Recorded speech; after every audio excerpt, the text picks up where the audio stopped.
Labas vakaras, mėly Šiaulių televizijos žiūrovai. Šiandien su jumis laida Mes gydome Šiaulių ligoninėje. Laida bus šiek tiek kitokia, neįprasta. Mes nekalbėsime apie ligas, apie jų gydymą. Tiesiog pašnekinsime žmogų, kuris šitą darbą dirbo. Gydė pacientus, nustatinėjo ligas. Šiandien kalbiname gerbiamą daktarą, traumatologą Algirdą Priedį. Malonu, daktarė, kad šiandien sutikote pabūti su mumis ir pasidalinti savo gražia gyvenimo patirtimi. Gal pradėsiu nuo klausimo. Kas įtakojo, kas jūs paskatino tapti gydytoju? Sunkokas klausimas, bet kaip šiandien prisimenu, tai buvo ko gero ryškiausiai tetų įtaka. Teta dirbo Kauno Raudono kryžiaus ligoninėje ir grįžusi po darbo nuolat pasakodavo, kaip kas. Kita teta nuolat sirguliavo, tai jai patarimų visokių būdavo. Na, matyt, visą tą sumą įspūdžių ir suformavo, kad man reikia pasukti taip pat į medicinos sritį. Pasirinkote labai įdomią, nelengvą medicinos sritį. Ar niekada gyvenime nesigailėjote, kad nuėjote šituo keliu? Na, ta traumatologija, ortopedija man atiteko, galima sakyti, po ilgų svajonių ir ilgų klaidžiojimų. Kaip šiandien primenu, atvykau vakarykštis studentas su nukreipimu darbui Respublikinėje Šiaulių ligoninėje ir jau turimų gydytojo diplomų, bet vyrgydytojas mane iš karto apramino, kad iki to dar toli. Reikia vaduoti sergantį patologoanatomą gydytoją Osvaldą Lapienį. Laimei gydytojas greit pasveiko. Tai buvo nuostabus partneris, nuostabus kolega, nuostabus mokytojas. Bet dėjo jis nemažas pastangas, kad aš ir likčiau patologoanatomu kažkodėl. Bet kažkaip tai mano tas noras būti chirurgu galų gale išsivystė į tai, kad jau sekančiais metais dirbau chirurgu. Per tą laiką mane vėl pasigavo likimas ir nukreipė visai kitą sritį. Vėl buvo derybos su tuo metu ligoninės administracija ir ministerija jau. Pasirodo, man teko sekti eilės miesto žinomų gydytojų. Kaip čia vardus nepamiršus, visų vardų nepaminėsiu, bet iš pradžių gydytojo Edmundo Dabkevičiaus, paskiau Zigmo Vaišvilos keliais. O tai jie visi savo veiklą vykdė pradžioje Šiaulių miesto sveikatos apsaugos skyriuje. Ir jau gruodžio mėnesį, aš kelių mėnesių gydytojas, buvau kažkokiu tai būdu sveikatos skyriaus vedėjo Alfonso Stakėno pastebėtas kaip būsimasis organizatorius, nežinau, kaip jisai tai pastebėjo, kad mane pasičiupęs už rankytės nusivedė į vykdomąjį komitetą, į sveikatos apsaugos skyrių ir tapau jo pavaduotoju. Na, po kai kurių pažadų ten, kad bus trupučiuką ir galimybės padirbėti antraeiliuose pareigose, tie pažadėliai užtruko apie 20 metų. Ir iš tiesų visą tą 20 metų dirbau traumatologu, iš pradžių chirurgu, o paskui, kai skyriai išsikristalizavo į atskiras subspecialybės, tapau traumatologu ortopedu apie 20 metų antraeiliuose pareigose. Bet visą laiką atakau kiekvieną progą savo vadus ir ligoninės vyrgydytoją, gal jau laikas man pereiti, gal jau laikas grinai pereiti į Respublikinę Šiaulių ligoninę. Darbų būta sveikatos apsaugos skyriui visokiausių, gal apie juos ir paskiau, arba iš vis nieko. Bet tie visi organizaciniai momentai ir išsirutuliojo iš darbo sveikatos apsaugos skyriuje. Sveikatos apsaugos skyrius man atvykstant dirbti vadovavo, kaip nekeista, tuo metu dar sritis buvo Šiaulių srities, kuri kažkur tai baigėsi Biržų, Raseinių, ten Plungės ribose. Vadovavo dar ir sporto skyriaus veiklai. Tuo metu sporto skyriaus nebuvo, buvo sveikatos apsaugos ir sporto skyrius. Tai man nori, nenori, darbe teko šiek tiek užsiimti ir sporto skyriaus reikalais, kuo daktaras Sakėnas labai buvo patenkintas. Pastebėjau, kad nėra jokios praktiškai veiklos sveikatos apsaugos darbuotojų tarpe.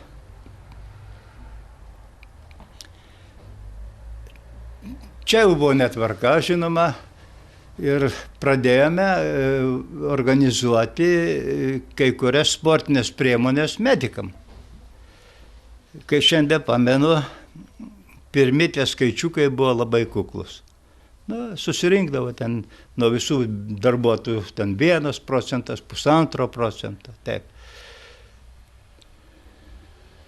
Už kokių 3-4 mėnesių įsteigėme su bendraminčiais jungtinį kūno kultūros kolektyvą Medikas, kuris išgyvavo iki pat, kol buvo profsąjungos. Ilgai. O per tą laiką išsivystė daugybė visokiausių mediko renginių. Na, apie juos gal irgi vėliau. O tas noras dirbti ortopedų traumatologų neišblėso. Ir sveikatos skyriui pabaigus savo kadenciją, vėl kažkokiu tai būdu buvau prišnekintas, dalyvaujant ministerijos atstovam, ministrui pačiam, kad Šiauliuose nėra sveikatos sanitarnio švietimo namų. Ir lyg tai kaip tai pelenai, kur paėtės trynė, ir man buvo sąlyga, kaip pastatysi sanitarnio švietimo namus, tada galbūt ir pereisi grinai į Respublikinę Šiaulių ligoninę. Su vyriausia miesto architektė, su vyriausiu miesto dailininku ponia Šumskiene ir Viliu Puronu daug stengiamės, kad Šiaulių miesto sanitarnio švietimo namai išsiskirtų iš kitų gydymo įstaigų tarpą, kadangi tai buvo kaip ir profilaktinios pokraipio jau gydymo įstaiga, reiškia, ten baltų tų sienų ar chalatų nebuvo, taip kad sanitarnio švietimo namus savotiškai tuomet įrengėme ir neprašovėm, kadangi buvom gerai įvertinti. Ir jau atrodė, kad už metų kitų mano pažadai išsipildys. Bet čia vėl nelemtis 1980 metais auto katastrofoje žūsta grupė medikų, tame tarpe ir tuometinio fizkultūros medicinos dispanserio Virgytojas Edmundas Dabkevičius. Na ir vėl ta pati miesto valdžia su tais pačiais ministerijos darbuotojas mane švelniai papurtė už kalnieriaus ir sako, rytoj eini į fizkultūros medicinos dispanserį ir vadovauja tą įstaigai. Tol, kol mes surasim ten tą kokį tai gydytoją, o paskui tu galėsi eiti tą savo ligoninę, jeigu jau taip nori būti traumatologų ortopedų. Tai vat, mano toks ir buvo kelias sporto medicinos centro vyrgydytojų, kuris tapo iš fizkultūros medicinos dispanserio centru, atidirbo vėl 20 metų. Ir galų gale tapau to traumatologo ortopedu. Kalbiname ortopedijos ir traumatologijos skyriaus vedėją, gerbiamą daktarą Robertą Mikalauską. Sakykite, prašau, galbūt turite pasakyti, keletą gražių žodžių apie savo, teigiu, buvusi kolegą, daktarą Algirdą Briedį. Negalima taip sakyti buvusiai, kol žmogus gyvas, tol yra esamas. Ir visų pirma, norėčiau pasakyti, kad tikrai gerai, kad mane pakalbino šiuo klausimu, nes tiesiog jaučiu daug sentimentų daktarui. Ir dėl to, kad paskaičiau vakar, kiek mes maždaug laiko esame pažįstami, tai galvoju, kad šiemet bus 40 metų, kai aš atvažiavau į Šiaulius ir iš karto su daktaru ir susitikome. Pradžioj daktaras buvo mano vadovas, paskui taip lėmė likimas, kad ir aš tapau jo vadovas, bet džiaugiuosi, kad mūsų gyvenimas ėjo kartu ir buvome iki šiol, manau, ir liksime draugiški, vienas kitam padėdami. Kartu dirbome tuos darbus, kurie nėra lengvi, traumatologija, ortopedija.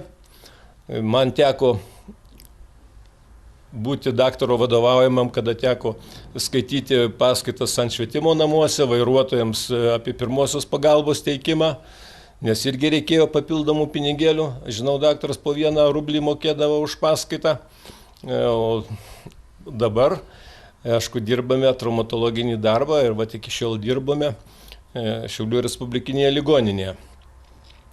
Norėčiau pasakyti, kad ką galima pasakyti iš to mūsų darbo. Tai norėčiau pažymėti, kad daktaras visada pasižymėjo savo tokiu ramumu, savo toleranciją tiek kolegoms, tiek pacientams ir niekada neteko kokių tai spręsti konfliktinių situacijų, kurių kartais vis tik tai pasitaiko mūsų darbe tarp paciento ir gydančio gydytojo, nes visi nori to stebuklingo pasveikimo, kurį ne visada galima pacientui ir duoti.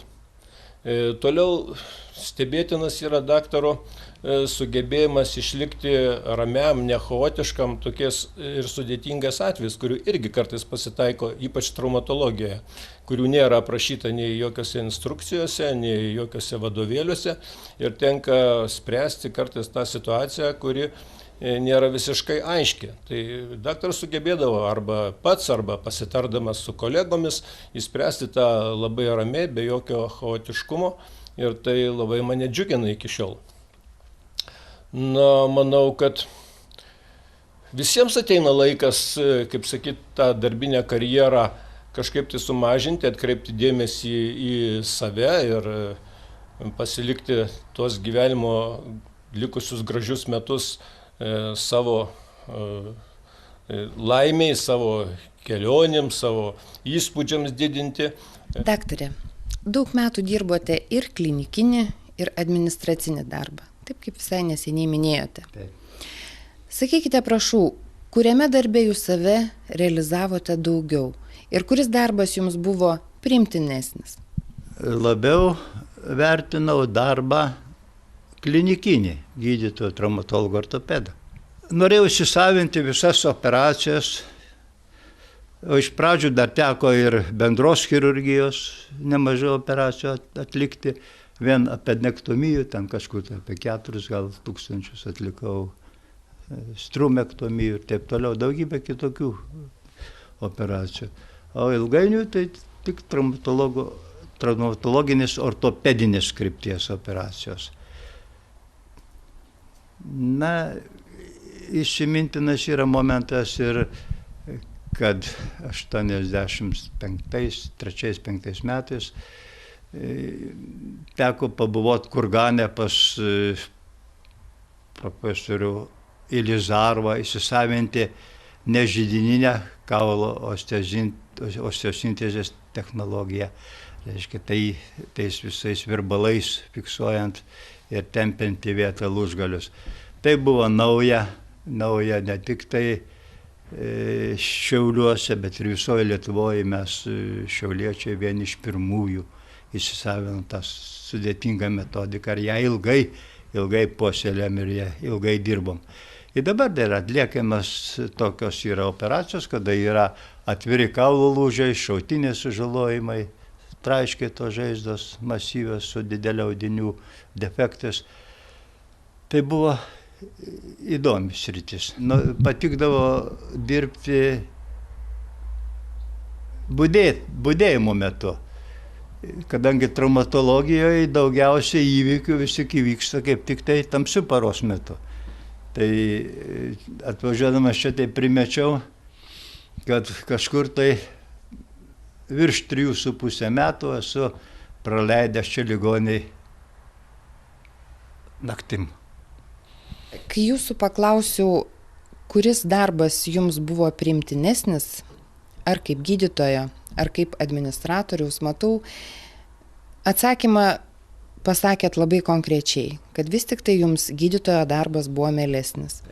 Tačiau nežiūrinti tai, aš tikrai žinau, kad jūs labai daug metų pradirbote vyriausių gydytojų fizkultūros tuometinėme dispanseryje. Ir kaip vyrgydytojas tuomet buvęs, ar sunkiai susidorojote su problemomis, kai reikėjo paguosti kolektyvą, galbūt kažkokiais tai periodais, kai reikėjo priimti kažkokius tai sprendimus ir pabūti būtent vadovo vietoje? Vadovu dirbti visada yra sunku, savitai įdomu ir reikalauja trupučiuką kitokių savybių, negu dirbant eilinių gydytojų. Pasitaiko amžinų nepriteklių, o tuo metu buvo tai kaip ir gyvenimo druska. Kartais būdavo ir laimėjimų, ir apdovanojimų. Teko suburti kolektyvą įvairiems papildomiems darbams, būdavo rengiamos įvairios talkos, kai kurios kitos priemonės, galų gale ir eisenos, paradai, kurių nekaži kaip liaudis mūsų buvo pamėgusi. Tai teko kartais ir nuduot, kad griežtesnių balsų kažką pasakai, bet apsieidavo be didesnių barnių.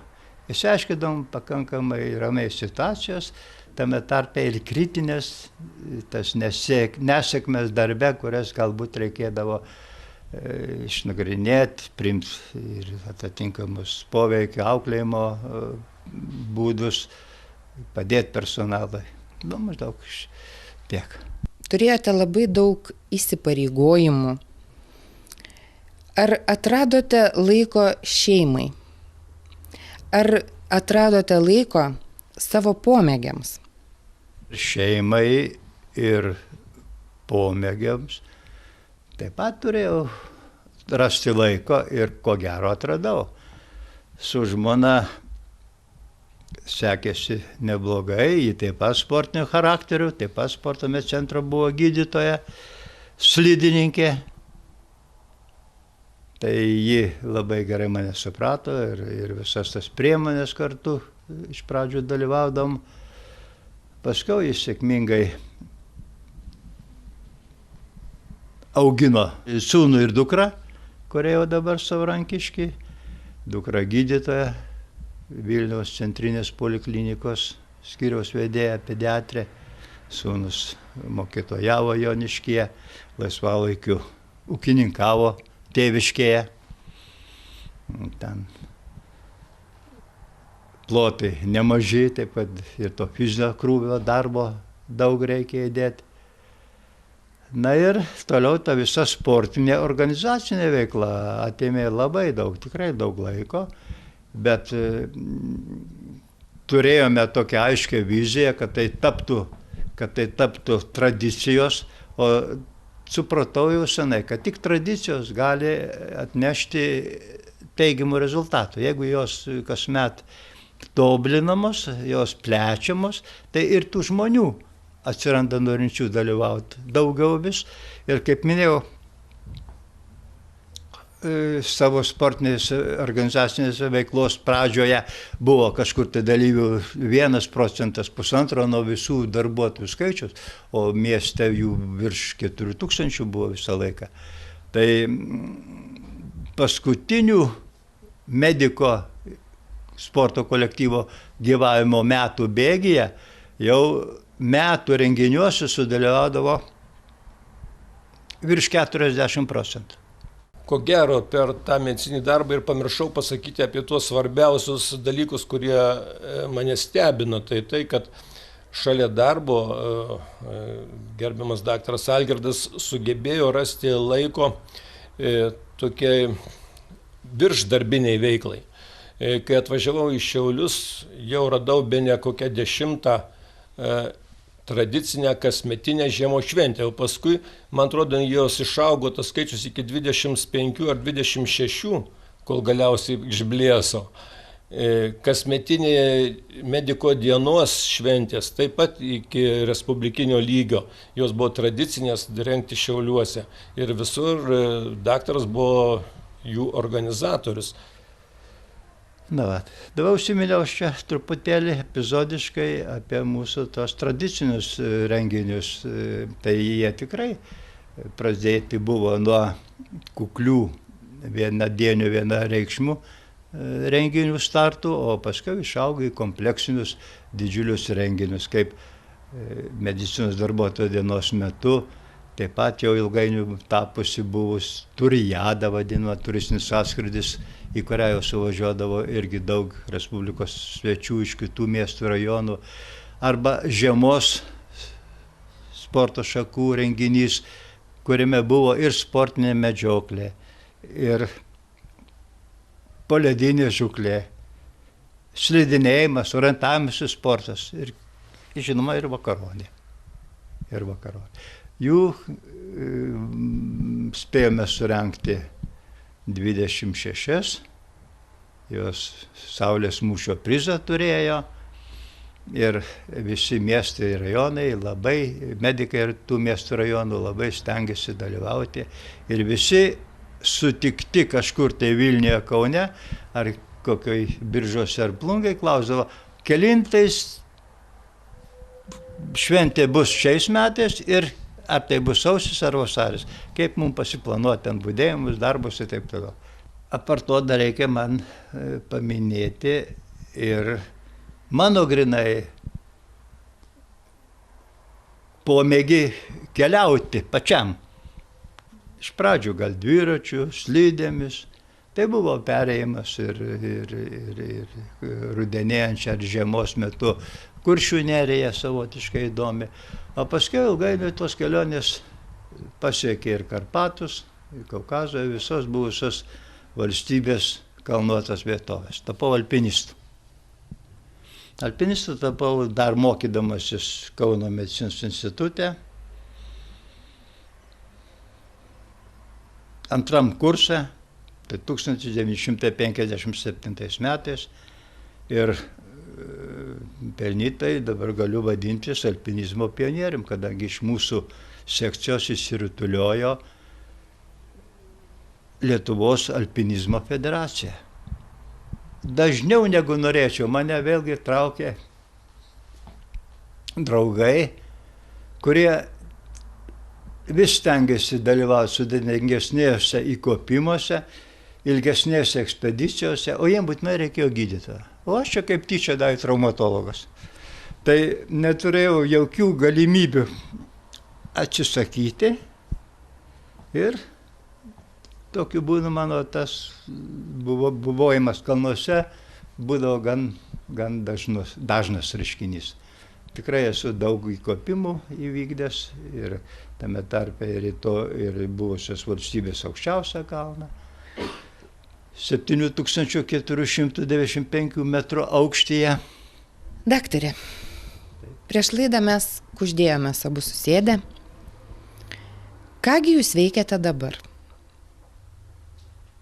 Jūs buvot užsiminęs, kad dabar kažkokių darbų nenudirbat per dieną.